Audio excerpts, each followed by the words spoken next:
నేను పీలిస్తే పరుగున విచ్చేస్తారు, నేను ఏడిస్తే లాలించి ఓదారుస్తారు. బలవంతుడైన దేవుడని ఆయనకు ఒక పేరుంది.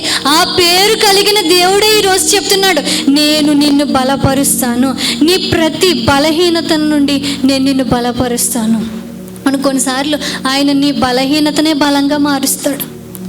బలహీనత నుండి దేవుడు నిన్ను బలపరుస్తాను అన్నాడు. నీ బలహీనతలో నువ్వు చేయవలసిన పని ఏంటో తెలుసా? చిన్న మాట. యేసయ్యతో చిన్న మాట చెప్పుకుంటే ఏమవుతుందంట?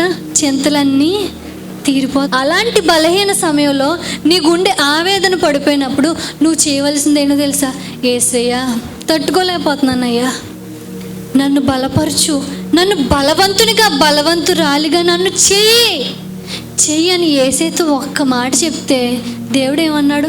నేను నిన్ను బలపరుస్తాను, నీకు సహాయం చేయడానికి మేఘవాహనుడై దిగి వచ్చేస్తాడు నువ్వు ఎక్కడున్న స్థలంలోకి.